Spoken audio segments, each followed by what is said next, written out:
Anthony Grassi here for NAIA.ticker, here for another Small College Conversations at the Women Leaders in Sports National Convention. Happy to sit down today with Dr. Carty, the Director of Athletics at the University of the Virgin Islands. Dr. Carty, thank you for joining me. Anthony, thanks for having me. So as we sit here, you've just wrapped up year one in the chair. What were some of the biggest challenges you encountered in year one, and what were kind of the steps you took to get over those initial humps? So some of the biggest challenges, finding the money to do everything that we set out to do.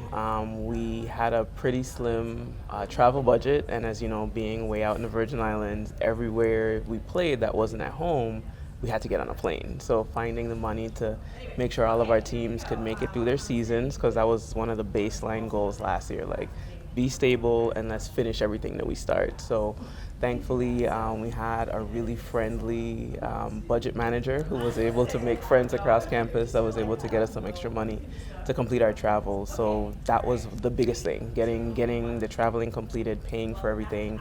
But the other thing was kind of bringing on the fans, like reaching out to the community, helping them to understand what we were trying to do. So using my marketing skills and my friendliness to invite people in to come support us. So we got that done, and they really enjoyed themselves. Yeah, when you got hired, you had said there was kind of an alignment between your skill set, that marketing background, and the needs of the university and the athletic department. What did that kind of look like when those two mesh? And how did you evaluate this opportunity, maybe other opportunities, with what your skill set is? How did you kind of go through the matrix of what that looks like? So we had just joined the NAIA like the year before. So Upstart program just joined formerly the GCAC, now the HBCUAC. So I had experience Division I with just overall athletics management, and I worked in a conference office. So had kind of put all of those skills together, marketing, SID stuff, and I knew we needed to tell our story, and I knew we needed to promote ourselves to get people in to get the support. So because the department hadn't been doing that before, and they had started, they just hadn't been consistent in doing it. I was like, hey, the things that they need, I can do. So I never wanted to be an AD, never thought that I would, never aspired to do it. So just a couple months before I took the job, somebody asked me, did I want to be an AD? And I was like, oh no, nah, never. And then this opportunity came up, and I was like, but this one works, and it's home. I'm from St. Croix. I'm on the island of St. Thomas with the St. Thomas campus, and it just kind of worked out. So I was glad that I took it, because we've been able to move them forward in the first year of the GCAC, now HBCUAC.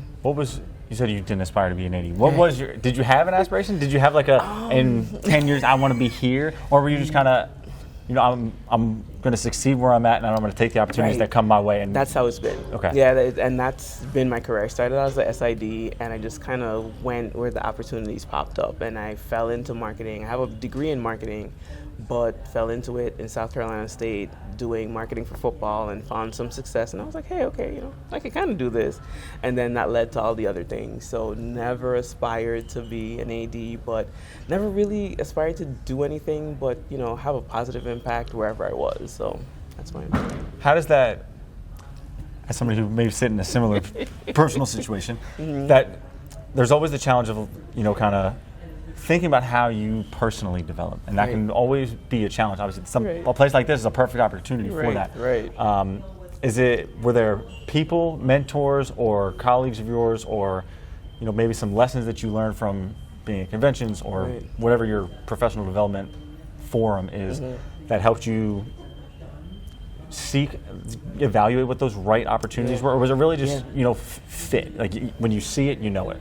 So a little bit of both. I've been blessed to be around really good people. So Dr. Paul Bryant, who's currently the Director of Athletics at Alabama A&M, I worked with him at South Carolina State and at Grambling State, and he just navigated this athletic space like a pro, right? And I was able to work with him, learn from him. Dr. Chris Reynolds at Bradley University, who's the athletic director there and vice president. He was amazing when I worked at Bradley, so having access to him as well, kind of seeing, how he moved and how he did things. And then Tara Owens, who's the current athletic director at Maryland Eastern Shore. She was actually the AD at Baltimore City Community College, so I lived here in Baltimore for a while. And just, again, seeing how they navigated life and working in the sports world, kind of aspiring to be, who they were in certain respects, But then coming to conventions like Women Leaders, like NAIA, making friends, seeing how people outside of my circle kind of navigated and did things, and just kind of, again, looking and picking things from everybody and say, okay, I could do this like this person. I could kind of, glean that from them, and it's kind of worked out. And all those individuals that you mentioned, how did you go about kind of taking in those lessons, whether they be you're writing them down, whether it's you're just kind of memory banking a lot of them, to take those as you evaluate opportunities, but also now you're in their position. So how do you kind of bring some of those lessons that you've learned back to the forefront as you're making decisions? Yeah, so I was blessed to kind of have very good access to them. There was nothing for Dr. Reynolds to come sit in my office and us talk about things that he was dealing with or decisions that he had to make that he needed help with and just needed to bounce off of somebody. So I'd recall those, just remember them, okay, well, Dr. Reynolds, when he was going through this, he took this process to figure it out and kind of work through those things myself. But what's really awesome is that I could call any of those people and they would answer the phone for me. So if I need to, hey, need to bounce this off of somebody, I could call them and they'll answer and we'll talk it through. And they'll, give me feedback on what I should do. So it's been really cool to have access to them. As you think about some of the big things that have happened in year one, probably maybe the biggest is changing president. Yes. So how have you gone about, quote unquote, onboarding your president to athletics? Obviously, she has some ties to UVI, which is, I imagine, is a benefit for you. Absolutely. What was that process that you kind of went through over the last few months? Okay, so Dr. Sophia George is our new president, and what has been most helpful is that she's a former Lady Buccaneer. She played women's basketball at UVI, so she has an intimate understanding of what UVI athletics can do for our student athletes. So we've had several conversations about where we plan to go in the future, kind of brought her up to speed quickly on what our expenses look like and what, those hard conversations and what it'll take support-wise, resources to move forward. Because again, everybody wants more, but they have to understand what it takes to get more. And I'm always very strategic on how I go about putting things in place, because anything that we add, we want to have sustainability, longevity. We don't just want to throw something out there to say we did it, and then in a year it's crumbling because we didn't plan properly. So she's been super receptive to all the things that we're doing, and she's raring and ready to support, ready for our first event, which is coming up soon. Some of the other big kind of marketing initiatives that you had last year, you launched Buccaneer Madness for the first time. Oh, yeah. Attendance was, you can tell me the number, up a good amount? Yeah.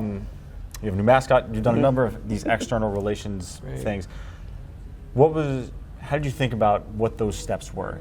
As you got in the chair, I imagine you had some things that you sat down in your first 90 days, whether talking to people, the understanding of the department. You knew, all right, we need to check some of these boxes. But as you got past 90 days, got into 6-8 months, how did you kind of think through what those next initiatives were? So I looked at what we were doing, which wasn't much, and then I had, all these ideas. So for basketball, I wanted to, do a season ticket package and have courtside seating and all the fun things.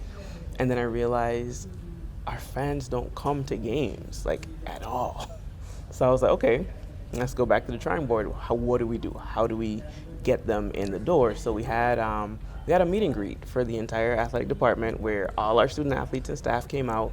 We invited the community, we had food, we had giveaways, and we brought them in to say, hey, we're new here and we're gonna be doing all these cool things. Come meet us so that you know who you're supporting. Then we had Buccaneer Madness, which was a big, we think it was the first one ever. We couldn't confirm, but we had fun introducing the teams to the community. They had fun because they hadn't seen things like this before. So I was like, okay, we just need to be very basic with everything this year, very elementary in terms of, teaching them how to be fans. So we ended up not charging for our games because I didn't want to have any barriers to entry for people to come and learn about us. So we did all our games for free. We had entertainment. We engaged with the community as much as we could, had different theme nights for all of our basketball games. So it ended up being really successful, but it was very, very basic in terms of planning because we needed to go and take baby steps with the fans so that they can kind of trust us again and say, hey, we're going to be here consistently. We're not going to be a one and done kind of season thing, and come to all the games, support our student athletes, have fun while you're here, come back, rinse and repeat. I imagine an element of that is you guys are, give or take, one of the only shows in town. Yeah, You which are works. the University of the Virgin Right, Islands. right. How beneficial is that to be The one. The one. Yeah, Yes. It's pretty cool because, like you said, we are the show in town. Like, we compete with high school, but, they play on different days and we do different things. So it's just us. And like, hey, come out. And we're known for hosting the Paradise Jam, which is a Division I men's and women's basketball tournament put on by Basketball Travelers International that's held during Thanksgiving. And people think that UVI is the one who puts on Paradise Jam, and we're not. So I had to help educate them, like, hey, we have our own team who do these other things and we play. So getting everybody in and, saying, hey, we are the only university and we do things outside of Paradise Jam. Come support us. The hard part is that we don't have any competition on the island, really. So where we could say, well, let's play a pickup game, against somebody. It's, we need to go to Puerto Rico or we have to come to the mainland. So one of the drawbacks is that anytime we want to play any external people, we have to get on a plane to do it. I imagine outside of just the logistical challenges of trying to get your whole team on a plane, get in the flight to wherever in the mainland. Right. What are some of the additional, logistical challenges that me sitting here might not think of that are significant as you're trying to overcome them? The cost of having teams come to us. So anybody who comes, or most people who come that aren't conference affiliated, like, we have to give guarantees to, because it is expensive. And basketball season is during travel season or tourist season. So from November to April, so all the prices are higher. We've had to work with hotels and with the Department of Tourism to kind of get some incentives for teams that are coming in, because we're bringing in a large economic impact with the number of teams who are coming because we are playing now. So just the underestimated cost of just physically showing up to play us is something that we've had to overcome. We were talking beforehand, one of the additional logistical challenges that has been on the mind of a ton of people around the country is the impact of kind of weather. Yes. You're right in the Caribbean. I'm from South Florida, you're from Virgin Islands, so you get it. We know. What is the plan you guys have in place for, kind of those significant weather events? And this is maybe a future plan of how do you prepare your facilities and some of the infrastructure for those potential events? Yeah, so thankfully our sports and fitness center where the gym is hurricane proof and we're ready for it. Few things still need to be tweaked because campus was a Navy base back in the day, and our gym used to be an airline hangar. So we actually have some windows that are original to the airline hangar, which are old from the 60s that we need to replace. But outside of that, the building is flood proof, and we've been pretty fortunate that it hasn't sustained any damage in the last several years. But we have evacuation plans in place if hurricanes get too bad for our student athletes that we share across campus. And it's just a lot to process and prepare for, but thankfully we work with our campus security, our student life, and deans of students, and they really kind of have a plan in place in case, the worst is coming on us. Yeah, there's a lot to do with professionally, in addition, completely not even thinking about the personal side of it, which is unbearable to think of. So we'll transition away from that. You guys are Department of Six Sports? Yes. You've talked about kind of some of the growth plans. Again, you've got the whole kind of country in front of you. Right. How do you evaluate what those sport opportunities best fit for UVI, and what are maybe some the opportunities for maybe some different offerings that may not fit within your standard, I guess, NAIA department? So I like to look at things that are popular regionally and just around the Caribbean, on the island, in the Caribbean. So soccer. Soccer is globally popular, right? Yeah. And we had soccer on our St. Croix campus before the hurricanes in 2017, and it was wildly popular over there. And the Virgin Islands Soccer Federation, supported by FIFA, they're rearing and ready to bring soccer back. So we're actually working on a plan with them to kind of incrementally get soccer back on the St. Croix campus and then build a facility on the St. Thomas campus. So men's and women's soccer would be first. Then volleyball is really popular. Like I have in my inbox right now emails from students with like a 4-page justification on why we need volleyball. And I had to write her back, and I was like, I agree with every point here, We just need to find the resources and get a strategic plan in place to bring it in, properly. So women's indoor volleyball and then beach volleyball will be next because we have a beach on campus on St. Thomas, so that fits.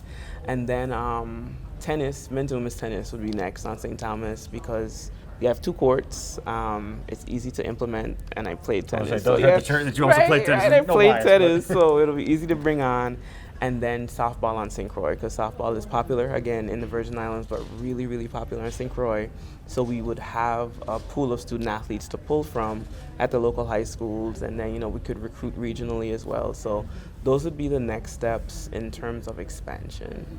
Walk me through how unique and challenging at times, I imagine it is, to have 2 campuses on 2 different islands with one athletic department that kind of spans both of them. Right.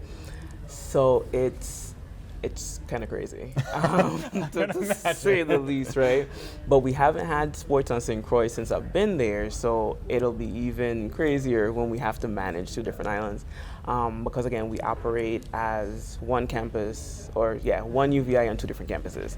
So the travel back and forth is a lot. It's a 15-minute plane ride, but still it's like $200 per trip, round trip, to get there. So it'll be challenging, but fun because you get to experience 2 uniquely different islands. Though we're one territory, St. Croix and St. Thomas couldn't be further apart in terms of culture, topography, just everything. So it'll be interesting once we get it all going. Do the cultural differences on the different islands play a part in which sports should go where?